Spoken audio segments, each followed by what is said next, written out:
Kung hindi niyo po ako kilala or first time lang na nakita dito, usually po sa hapon po ako na service natin nagpi-preach dahil tuwing umaga po ay pumupunta kami ng Cabuyao, Laguna dahil meron po tayong satellite church doon.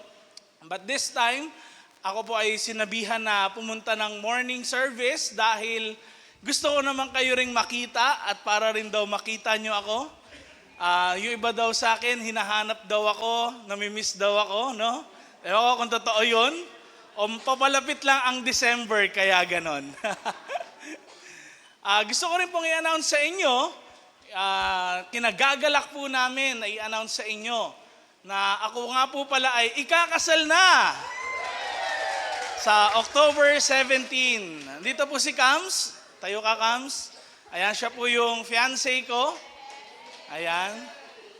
Kami po ay kakasal na sa October 17.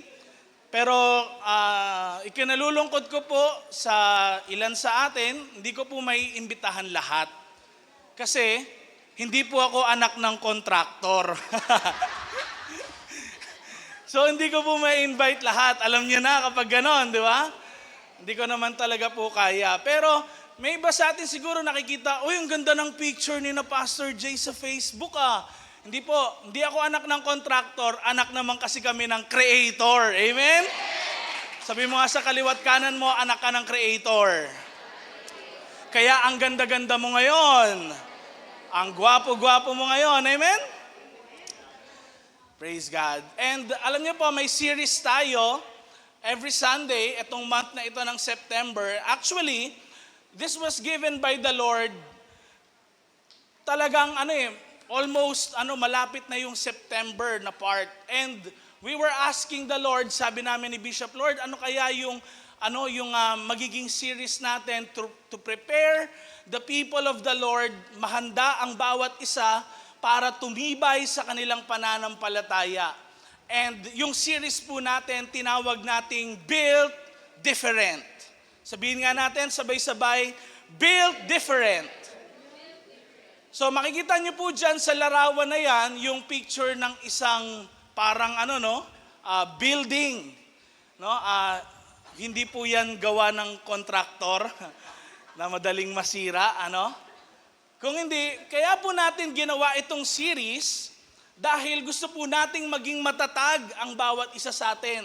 Sa kabila ng mga pagsubok sa buhay, iba yung kalidad na meron ang bawat isa sa atin na talaga nagtatagal tayo kahit na maraming problemang dumaan sa ating mga buhay.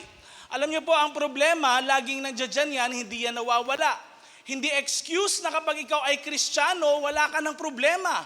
Hindi porkit lagi ka nagpe-pray, sinasabi mong malapit ka sa Diyos, ikaw ay nagbabasa ng Biblia, wala ng problema.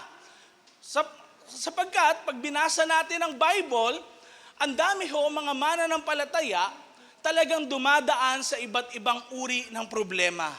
So, itong series natin, gusto natin maging built different ang bawat isa sa atin. Amen ba yun? No? Kaya, iba to dun sa mga usually na nakikita natin ngayon sa news. No? Ayoko naman po maging political, pero di ba, nakikita natin yung mga miracle trading, ganyan. Saint Gerard, babanal no? Parang babanal ng pangalan, Timothy, no? Wala po tayong mako-comment doon dahil ang greed, sabi nga ng isang pastor, the sky is the limit daw. No? The sky is the limit. Kung nagigets niyo po ako. Pero we believe na si Lord, huhubugin niya tayo para magkaroon ng mga bagong leaders sa ating bansa, amen? Na built different, na iba to. And ako po naniniwala na hindi magsisimula sa mga namumuno sa ating gobyerno ang pagbabago sa ating bansa, magsisimula ito sa bawat mga tahanan natin. Magsisimula ito, turo mo ang katabi mo, sa'yo. Amen? Amen? Magsisimula yan sa'yo. Now, in the Bible, kitang-kita natin na kahit sa Book of Proverbs and any wisdom books, at kahit ganun din naman sa ating mga personal life, meron pong tinatawag na cause and effect. So ano yung cause and effect na ito? Na kung saan kapag may ginawa kang isang bagay, no, parang babalik din sa'yo yung bagay na yon. Example po, kung gumawa ka ng kabutihan, ano mangyayari? Kabutihan din ang babalik sa'yo. Pag gumawa ka ng kasamaan, ano mangyayari? Kasamaan din. Sa iba, tinatawag nila yan yung karma. No? May mga nagsasabi, yung iba pag gumawa ng di maganda, sabihin nila, kakarmahin ka din, di ba? Pero actually, yung word na yon na karma, nag-originate po yon hindi sa Southeast Asia, kung hindi sa Europe po, yung word na yon na karma. And actually, yun yung pag-iisip ng mga tao nung unang panahon. Pag gumawa ka ng mabuti, mabuti din ang babalik sa'yo. At pag gumawa ka ng masama, masama rin ang babalik sa'yo. Pero paano kaya, mga kapatid, next slide, kung kabutihan ang ginagawa mo, pero masama pa rin ang dumadating sa buhay mo? May pagkakataon ba sa buhay natin na mabuti na yung ginawa natin sa isang tao, pero masama pa rin ang naisukli sa atin? Alam niyo po, yan ang background ng ating focus sa ating series na ito sa 1 Peter. Dahil po bakit? Ang mga Christians na kausap po ni Pedro ng time na ito ay persecuted hindi dahil sa sila po ay gumagawa ng masama. Sila po ay persecuted kundi hindi dahil sa gumagawa sila ng masama, kundi dahil sa kanilang identity. At ang identity po nila, sila ay Kristiyano. Sa panahon po noon, katakot-takot na maging isang Kristiyano. Dahil kapag Kristiyano ka, persecuted ka, at kung malaman ng boss mo, kung malaman ng mga kaibigan mo, lagi kang aasarin, gagawa ng di maganda, at iba pa ng mga bagay. Pero alam niyo po, si Pedro ay nagmensahe sa mga Christians, particularly mga Christians po sa northern part noon ng Israel, sa bandang Asia Minor, na kung saan maging matatag ang bawat isa sa kanila. Dahil tinatag sila ni Kristo hindi para mawasak, kundi patuloy na tumayo na hindi matitinag ng kahit na anong problema. And ito po yung topic natin sa umagang ito, built to stand strong. Sabihin mo sa katabi mo, you are built to stand strong.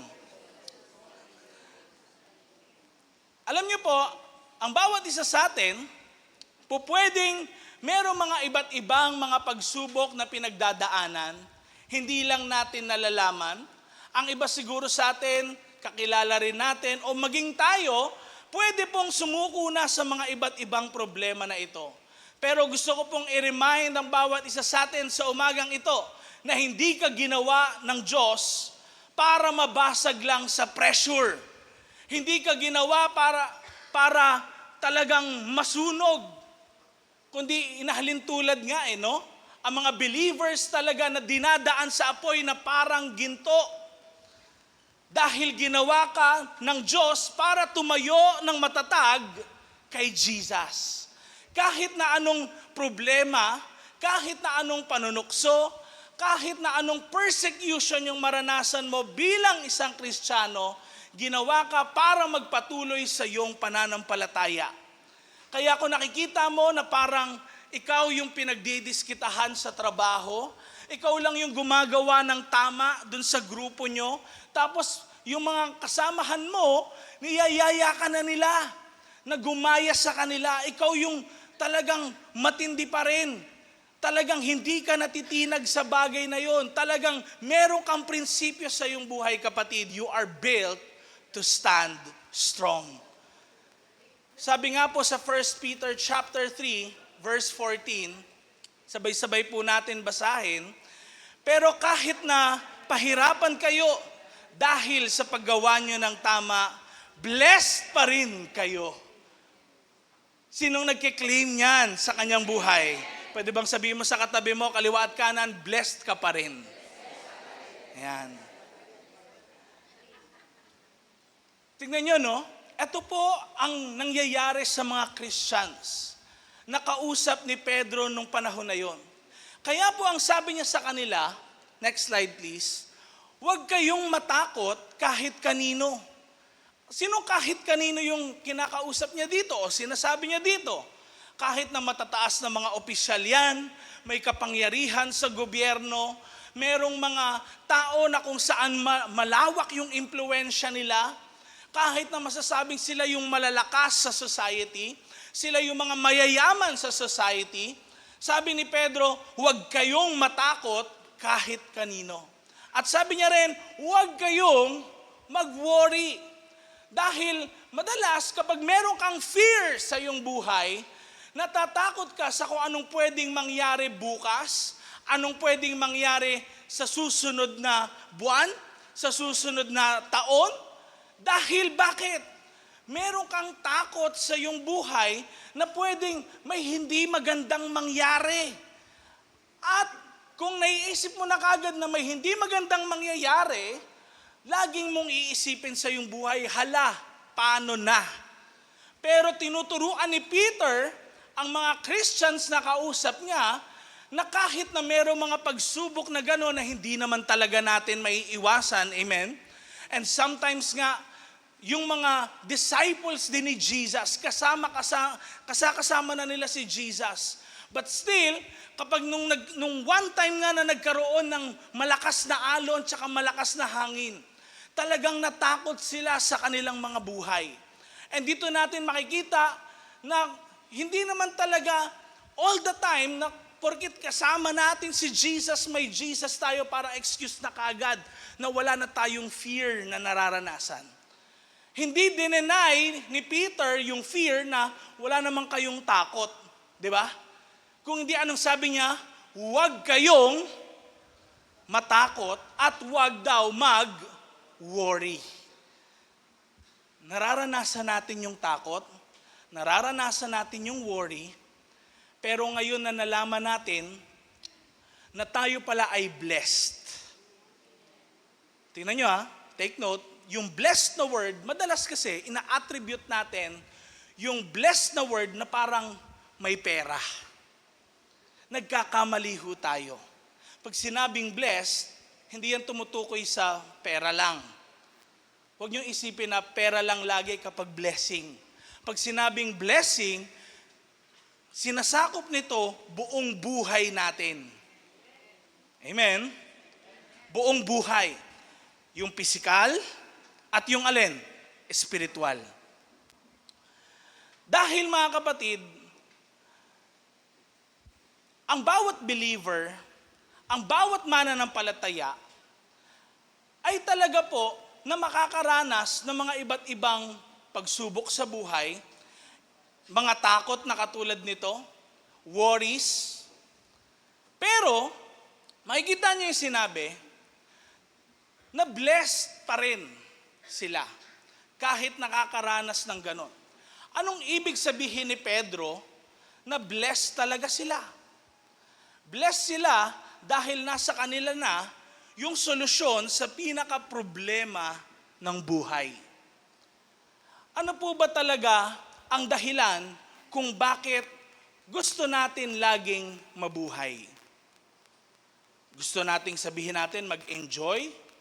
Sabihin natin, gusto nating, okay, kaya gusto ko pang mabuhay kasi may purpose ako. Okay, may purpose ako para sa family, para sa sarili. Pero ultimately, pag tinignan po natin ang ating buhay, kaya ang isang tao nagpapagamot dahil bakit gusto niya pang mabuhay. Ba't ka kumakain dahil gusto mo pang? Ba't ka nagtatrabaho para meron kang makain, may mai-provide sa family mo at para ikaw ay mabuhay. Nakita niyo po? Ang ultimate problem pala ng tao ay ano? Death. Kamatayan. Pero sabi ni Peter sa kanila, huwag kayong mag-worry sa mangyayari sa inyo. Bakit? Blessed kayo dahil meron kayong buhay na galing sa Diyos. Amen? Pwedeng ang ginto, ang pera, manakaw. Pwedeng mag-iba yung value. Yung pera ho natin, kung ikukumpara sa dolyar ngayon, mas bumababa yung value. Pero meron tayong isang bagay na taglay-taglay na hindi mananakaw ng kahit na sino. Amen? Yun ay ang buhay na galing kay Jesus. Next slide, please.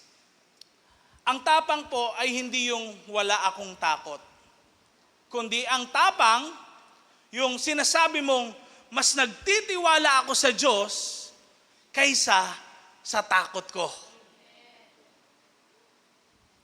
Number 1, strength po isn't the absence of fear. It's the presence of faith. Ulitin ko po, strength isn't the absence of fear, it's the presence of faith.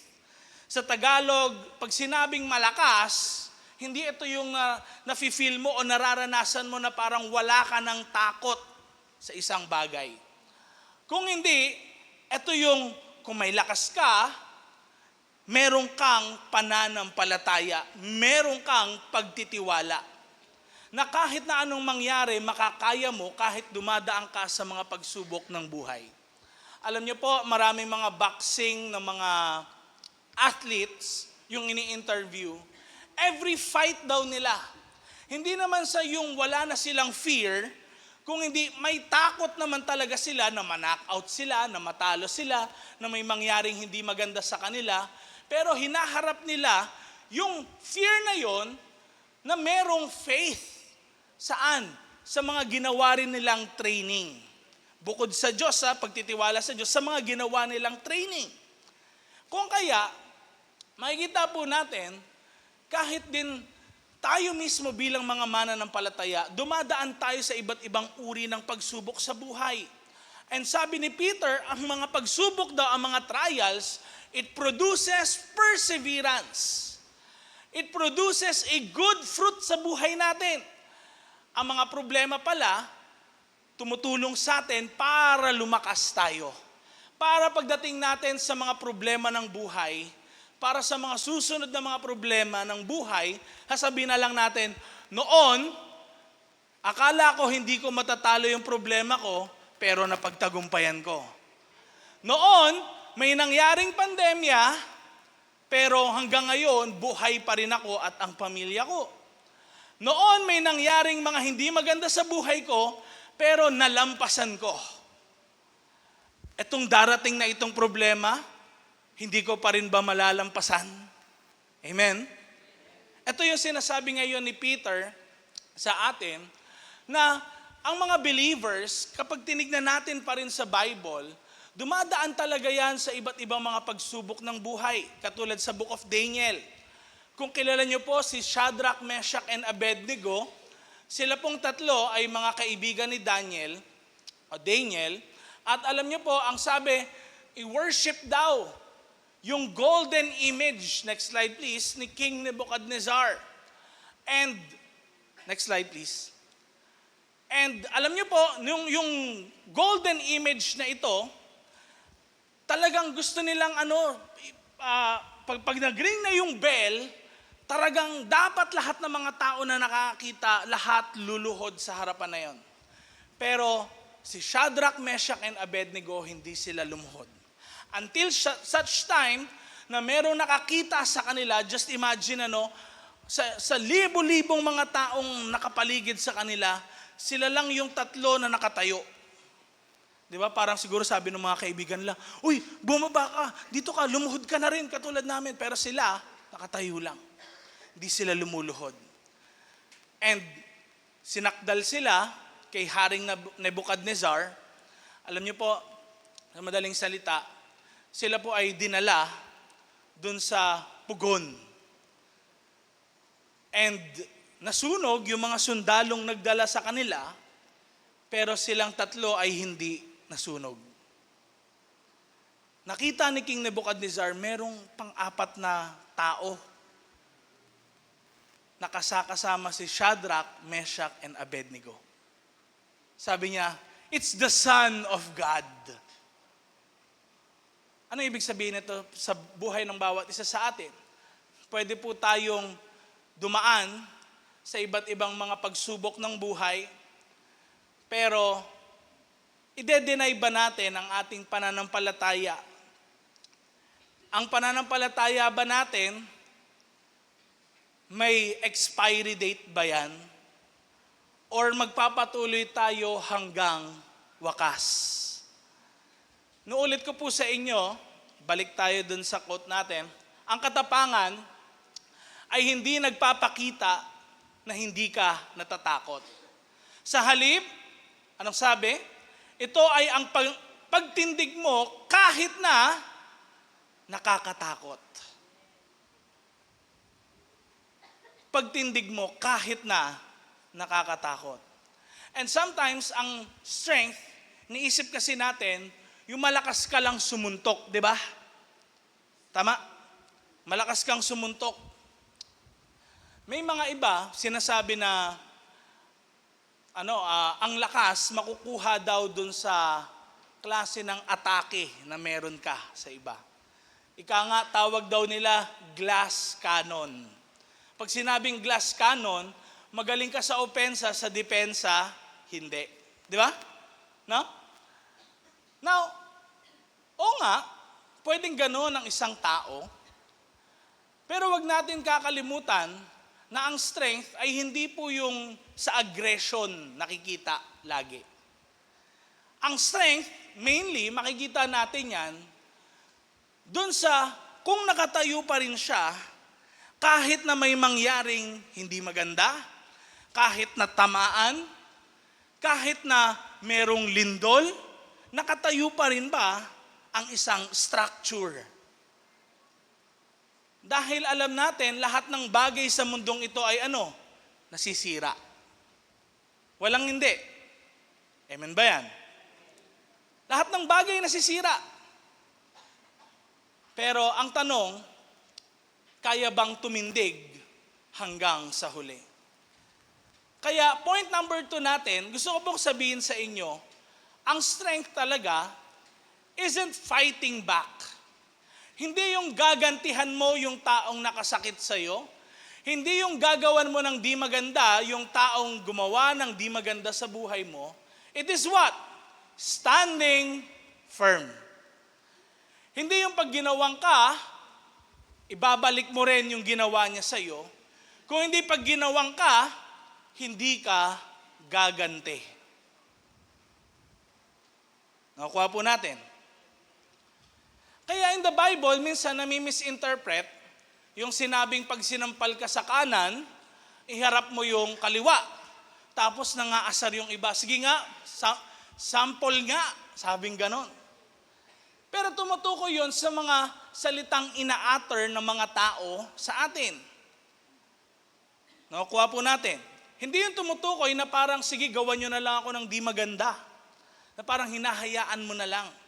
Kundi tumutukoy po iyon na kung saan maging payapa ka sa lahat ng oras, huwag mong isipin yung pagganti, huwag mong isipin na mas makakalamang ka dapat, dahil walang nare-resolba sa mga problema kung pataasan lang ng pride. Amen ba dyan? Kaya tingnan niyo po ang sabi ni Peter sa verse 15, ng 1 Peter chapter 3. Kung pwede niyo po akong sabayan sa pagbasa nito. Buong puso ninyong igalang si Christ bilang Panginoon. Dapat lagi kayong ready na sumagot at mag-explain sa kahit anong magtanong sa inyo tungkol sa pag-asang mayroon kayo. Pero gawin niyo ito ng mahinahon at may pagrespeto. Tingnan niyo po, hinighlight ko dito yung words na igalang si Christ bilang Panginoon. Alam niyo po, sa pagbabasa ng Bible, para makuha rin natin yung ibig sabihin ng isang bagay, pag sinundan niyo yung context, ibig sabihin yung sinabi ng kasunod at saka yung sinabi bago yun, malalaman niyo ho yung ibig sabihin nun. So katulad niyan, nakita niyo 'di ba, sabi, igalang si Christ bilang Panginoon. Paano ko malalaman na ginagalang ko si Christ? Magsasabi ba ako kay Lord na po at opo? Yun ba ang paggalang? Lord, mano po. Ganun ba ang paggalang? Makikita natin sa susunod na mga sinabi ni Peter. Ano daw sabi ni Peter? Tignan nyo. Dapat lagi kayong ready na sumagot at mag-explain tungkol saan. Sabi dito, naka-italics po, sa pag-asang meron kayo. Ano yung pag-asa na yun? Pananampalataya natin, kanino? Kay Jesus. Kasi bakit? Si Jesus yung pag-asa natin. Hindi ang pag-asa natin, yung connection natin kay mayor, kay barangay chairman, hindi yun yung pag-asa natin. Hindi yung pag-asa natin, yung pera o yung bahay na meron tayong naipundar. Hindi natin pag-asa, yung trabaho na meron tayo. Ang pag-asa natin ay kanino lang? Kay Jesus. At tignan nyo, hindi pa tapos doon. Paano natin igagalang si Christ bilang Panginoon? Ano yung sabi? Tignan nyo. Pero gawin daw yun, yung pag-explain, yung pagsagot sa mga tao, ng ano daw? Mahinahon at may pagrespeto. Hindi yung agresibo, hindi yung parang papatay ka kapag hindi naniwala sa'yo. Hindi yung ganon. Tingnan niyo sabi, mahinahon at may pagrespeto. Alam niyo po ang isang leon, next slide, no? Sino sa inyo nakakita na ng lion? Yun talagang sa Manila Zoo siguro, no? Payat na. Ganun na lang, ano? Nakikita nyo. Pero alam niyo po ang isang lion, tinawag yan, di ba, na King of the Jungle. No? Bakit King of the Jungle? Lahat ba sumusunod sa kanya? Hindi naman, di ba? Pero tinawag na King of the Jungle kasi yung presensya niya, pag nandun siya, lumalayo lahat. Hindi nagiging aggressive sa kanya. Basta-basta. Tingnan natin yung video na ito. Ready ba? Sige nga, i-play nga natin. Other animals in the savannah respectfully keep their distance, recognizing the lions as the rulers of the territory. Their presence maintains a unique balance in nature, allowing predators and prey to coexist relatively safely. Other animals in the savannah respectfully keep their distance, recognizing the lions as the rulers of the territory. Recognizing the lions as the rulers of the territory. Their presence maintains a unique balance in nature, allowing predators and prey to coexist relatively safely. Other animals in the savannah respectfully keep their distance, bakit yung recognizing the rhinoceros lions. hindi naman kinakain ng lion? We are made to think kasi na kapag halimbawa may isang hayop na hindi niya kauri, lalapain niya na. Sa totoo lang po, hindi totoo yun.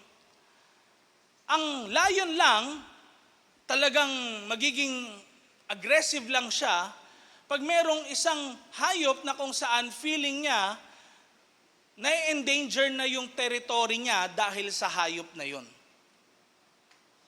Kaya ho, may mga tao kahit sa savanna jungle, sa Africa din, na kahit lumapit sila sa lion, hindi sila basta-basta kakainin o gagawa ng di maganda. Nakukuha natin? Yung mga hayop, kitang-kita natin, lumalayo sa kanya. Dumidistansya sa kanya. Bakit? Territory mo yan eh.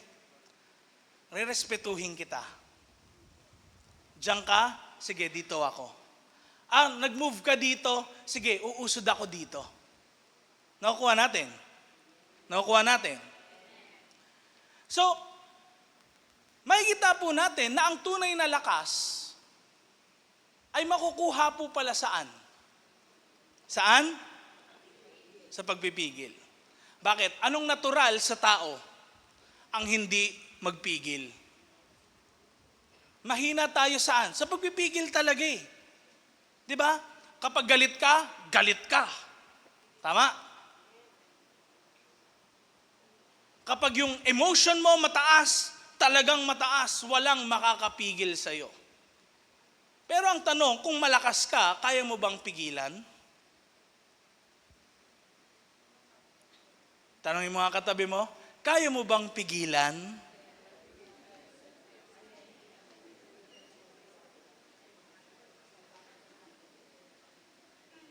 Sino sa inyo, next slide, sa mga nangyayari sa social media ngayon, ganito yung expression nyo pag nagbabasa kayo.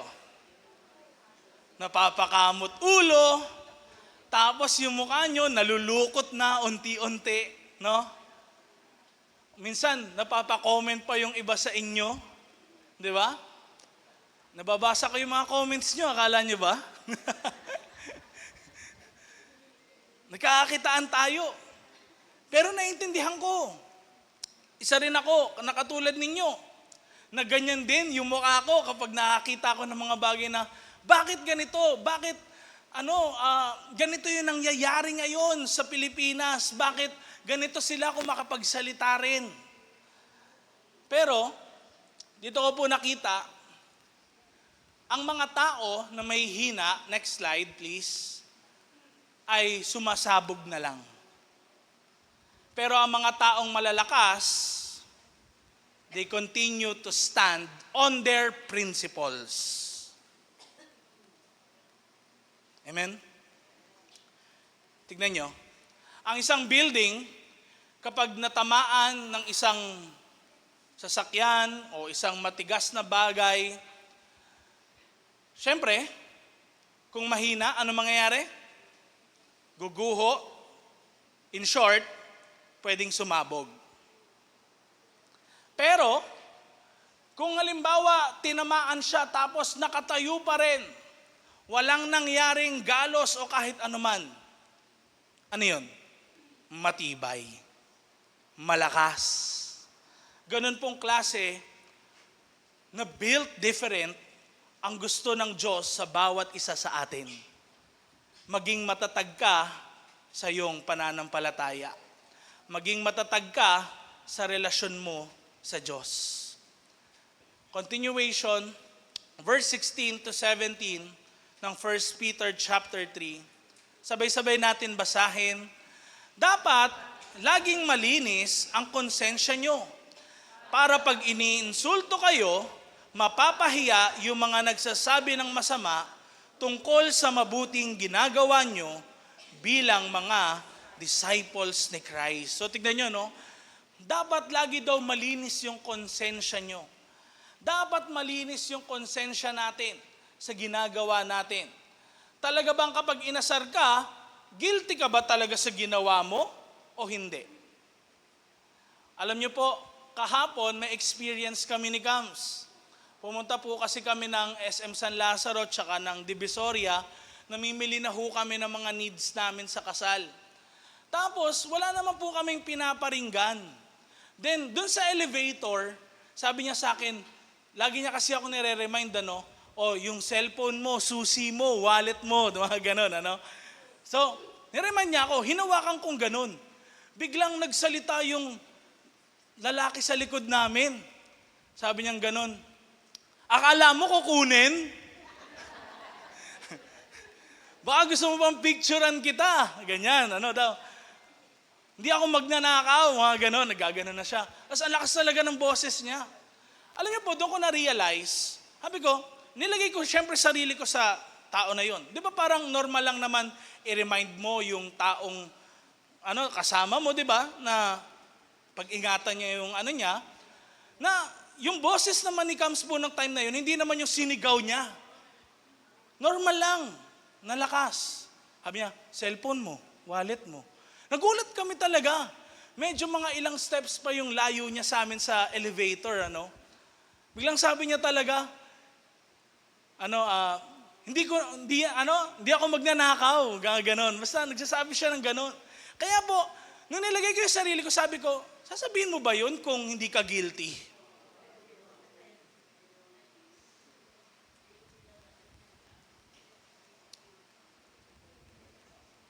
Kung reactive ka sa mga bagay na nangyayari sa buhay mo,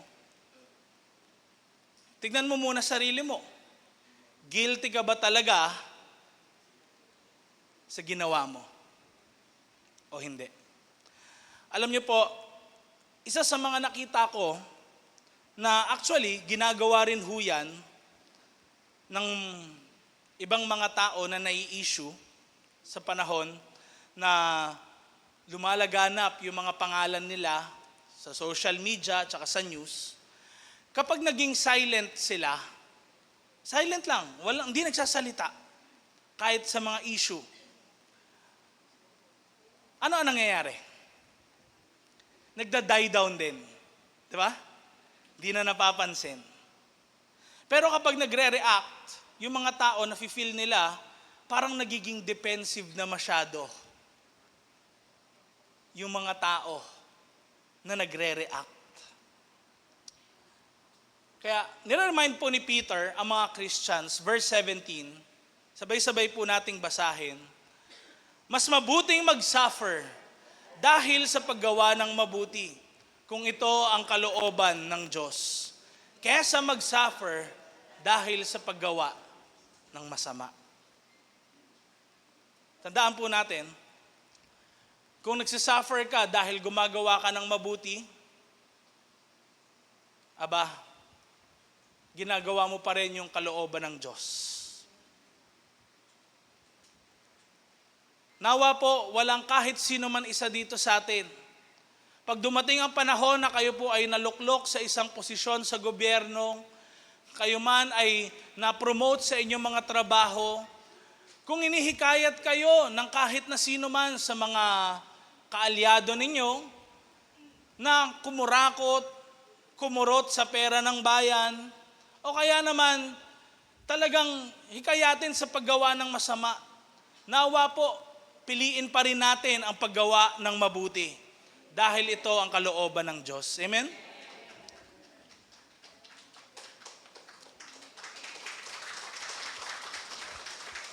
Last but not the least, point number 3 natin, strength comes from the one who suffered for you.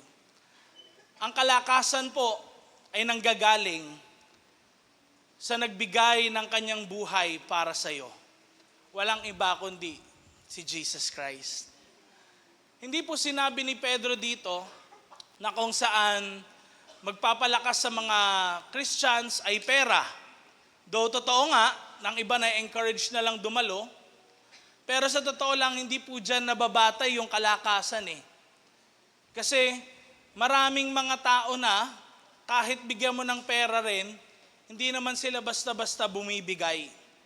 Hindi rin po nababatay dyan yung parang inspiration tungkol sa isang tao na lang, lagi kang inspired dahil nandoon yung tao. Mag-fade din po yung feeling na yon.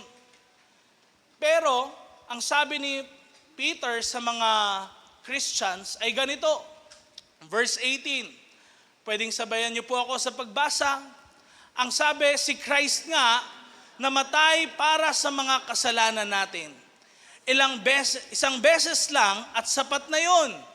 Namatay ang isang mabuting tao para sa mga taong makasalanan.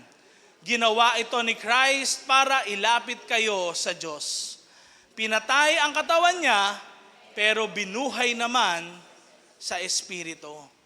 Alam niyo po, ang ginawa ni Jesus para sa atin ay isang sacrifice na kung saan dahil galit po ang Diyos sa kasalanan at gustong parusahan ng Diyos ang kasalanan, alam niyo po, meron talagang kabayaran dapat ang mga kasalanang ginawa natin.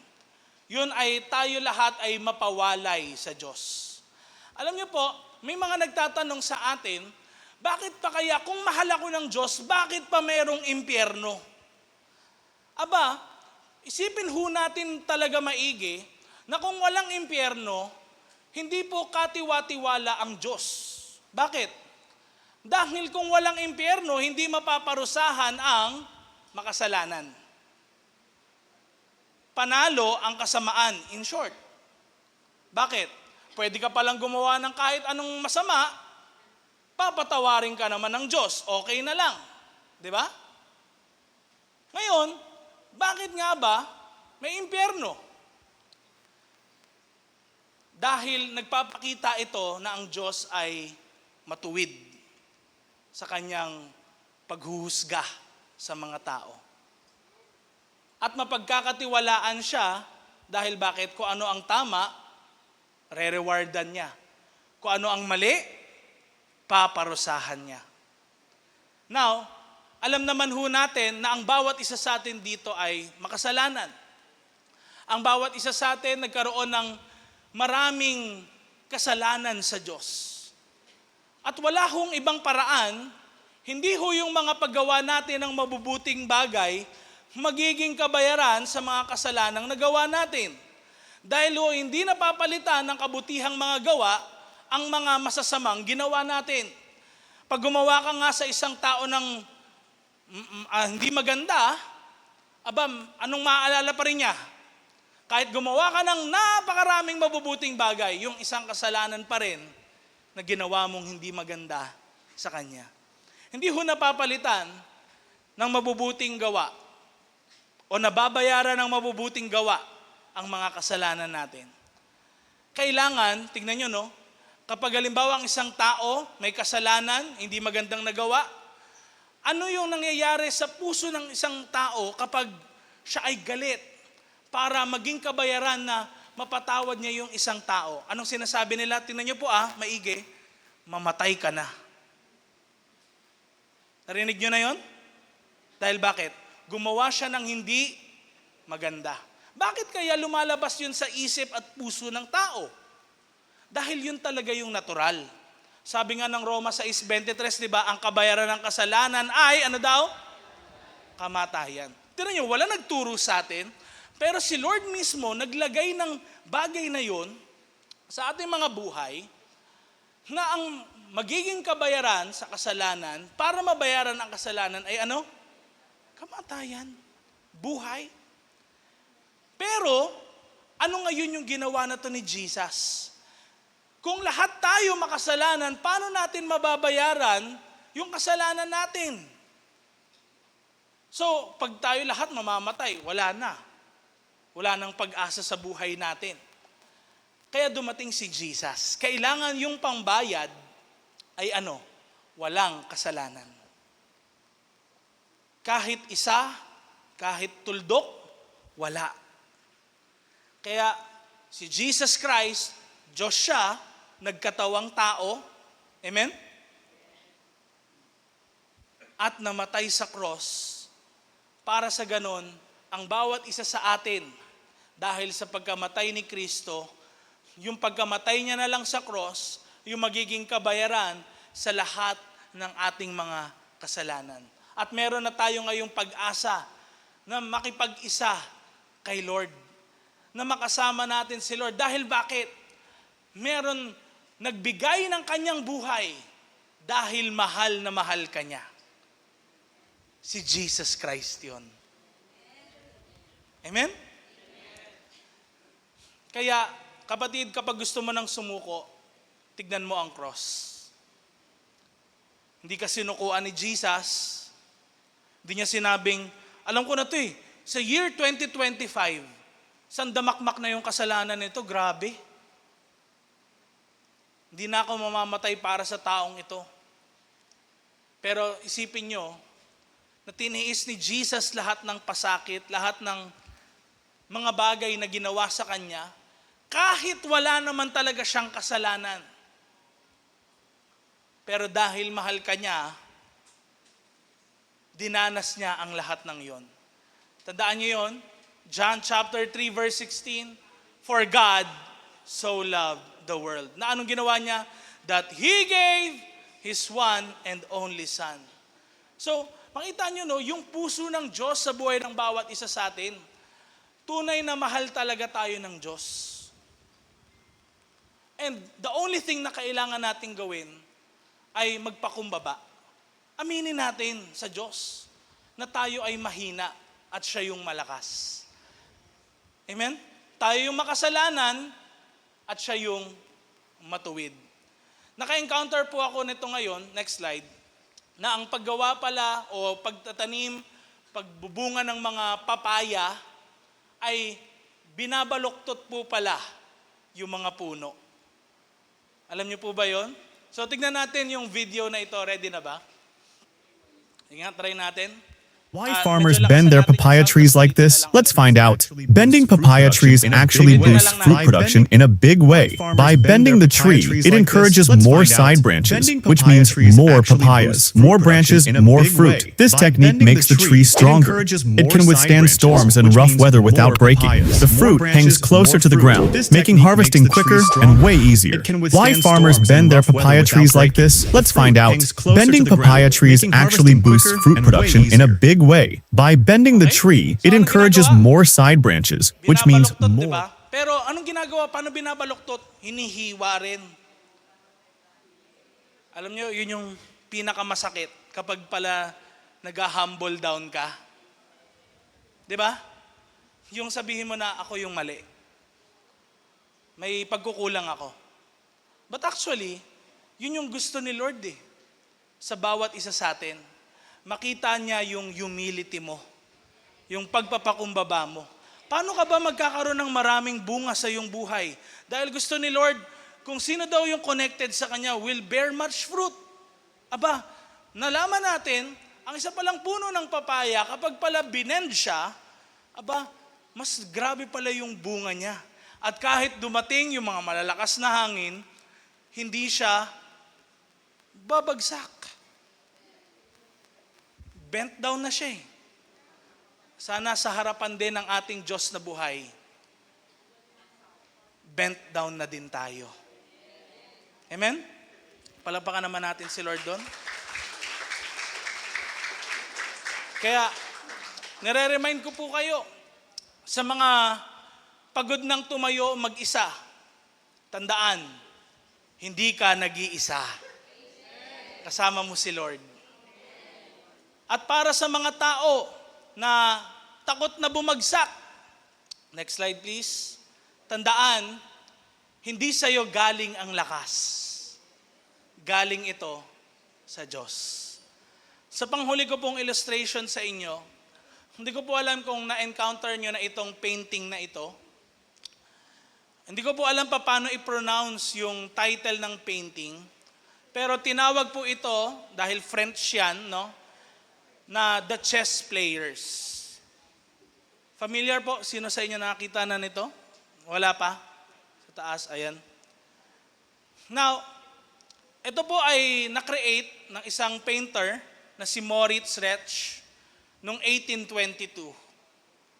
And meron pong isang tour guide na tinutour yung mga taong pumapasok sa museum at pinapakita yung mga paintings na gawa ng iba't ibang mga painters at that time. Around mga late 1850s po ito nangyari, pero 1822 po itong painting na ito. At may isa po doon na isang lalaki na nagngangalang Paul Charles Morphy. Sa mga tao na na hindi po siya kilala, siya po ay isang chess master. No? At nung panahon po na yon ng 1850s, inacknowledge po siya na the world's greatest chess master. Sabi ng mga commentators daw, kinunclude nila na he was ahead of his time. So in short, talagang magaling tong mama na ito.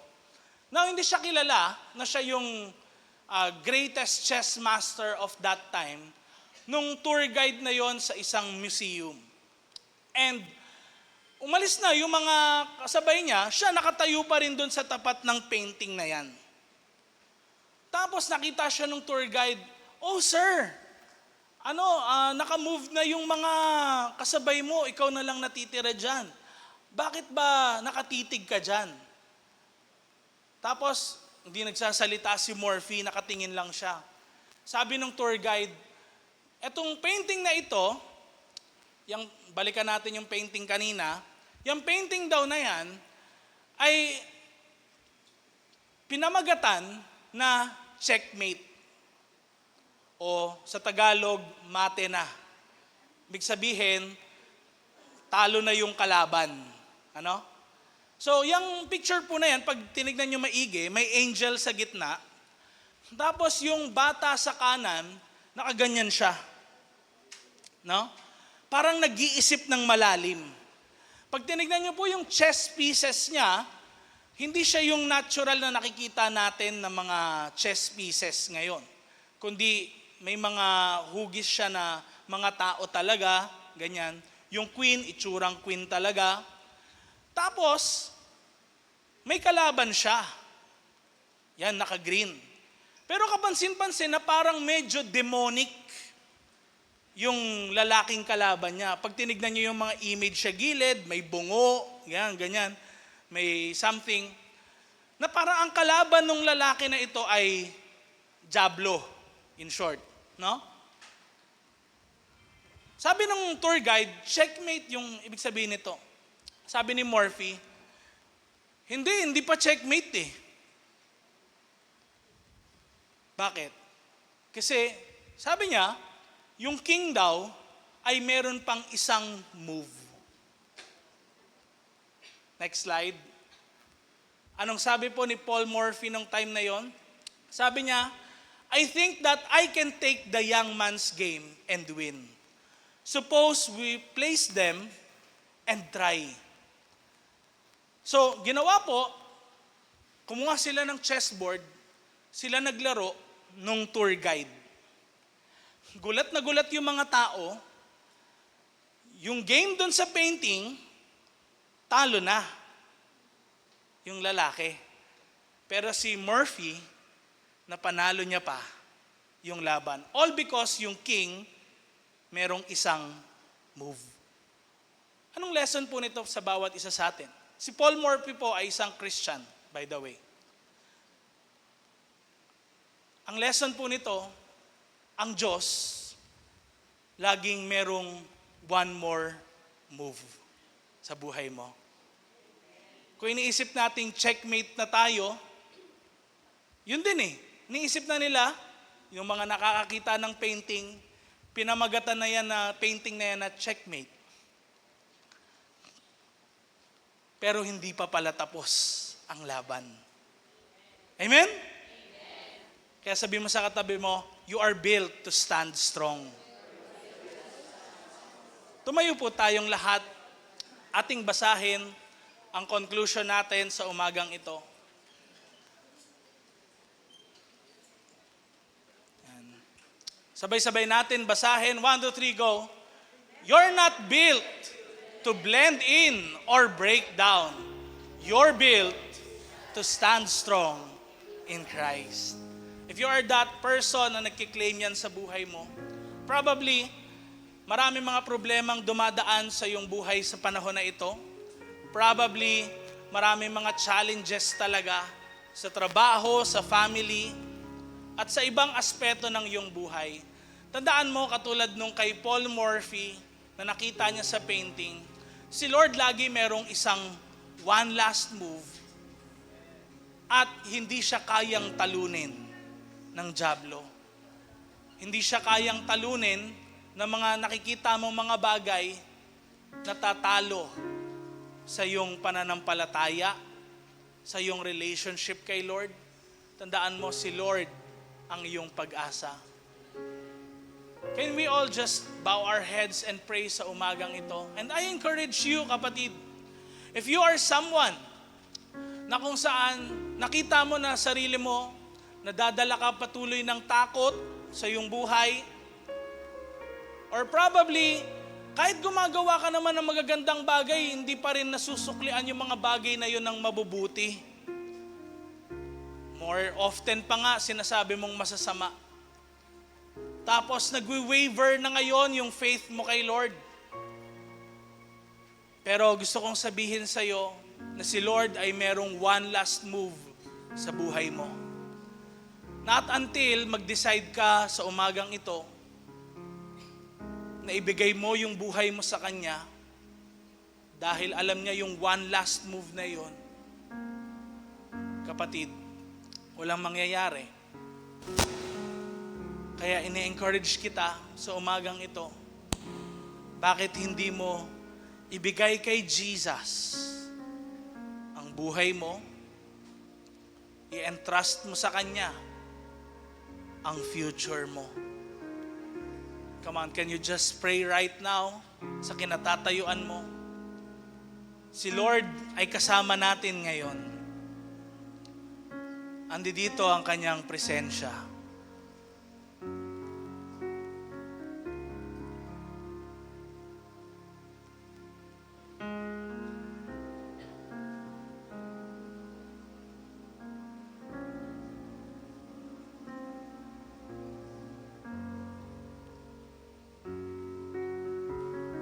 Jesus, lumalapit po kami sa inyo sa umagang ito.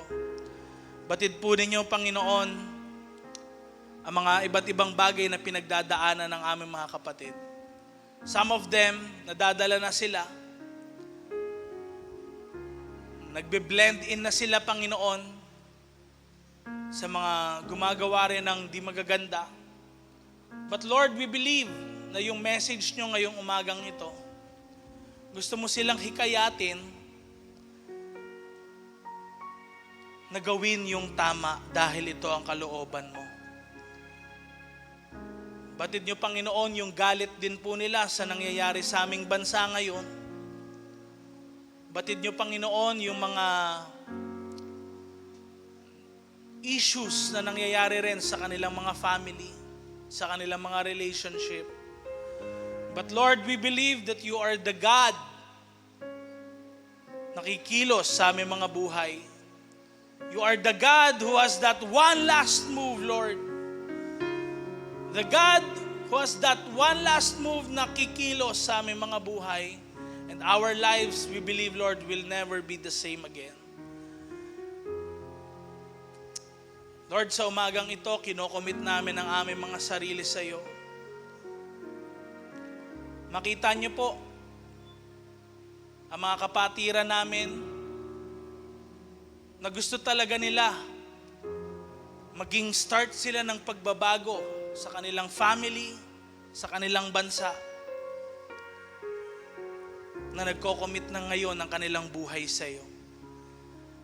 Kapatid, kung ikaw yung kinakausap ni Lord mula sa araw na ito, you want to be that person na magme-make ng difference sa ating bansa, sa iyong family, sa iyong company na pinapasukan, sa iyong school. Can you just raise up your hand kay Lord? Okay lang kung hindi mo feel yon.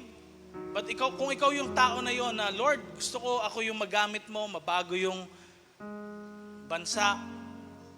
Dahil din sa akin, Lord, if you are that person, convinced by this preaching, taas mo yung kamay mo. I want to pray for you. Lord, nakikita niyo po yung mga kamay na nakataas sa umagang ito. Lord, alam niyo na hindi kami perfect, marami kaming kasalanan, and we confess it to you right now. Kaya kami lumalapit dahil kailangan ka namin. Dahil kailangan ka namin ng aming buhay. Dahil kailangan ka ng aming mga pamilya. Dahil kailangan ka ng aming mga kumpanya. Dahil kailangan ka ng mga schools namin. At dahil, Lord, kailangan ka ng aming mga bansa. Lord, right now, we believe that change can happen in our country kung mag-i-start po ito sa aming mga sarili. Kaya sa mga nagtaas po ng kamay na ito, Lord, as they commit themselves to you, Lord, turuan niyo sila at tulungan niyo po sila na gawin lagi, piliin lagi yung tama. Piliin lagi yung kalooban mo. Dahil ito ang nais mo sa aming mga buhay. Lord, palakasin niyo sila, patatagin niyo sila. Walang anumang gawa ng kaaway na dyablo ang makapagtagumpay sa kanilang buhay. In Jesus' name. And we rebuke right now ang mga spirits na gumagambala sa kanilang pagtulog, sa kanilang mga trabaho, any spirit of fear, worry sa kanilang mga buhay, we cast you out in Jesus' name. Kumilos ang banal na Santong Espiritu sa inyong mga buhay. Right now, let the peace of God be with you all. Lord, we thank you and we bless you. Sa lahat ng ito, tinataas ka namin. Salamat po sa iyong pagpapalakas sa aming mga buhay. Truly Lord, wala kaming ibang itataas na pangalan, kundi ang pangalan lang ng aming Panginoong Hesukristo. Ang pangalan na higit sa lahat ng mga pangalan. Ang pangalan ng aming Diyos na buhay. Jesus! Come on, shout it out, Jesus! Jesus!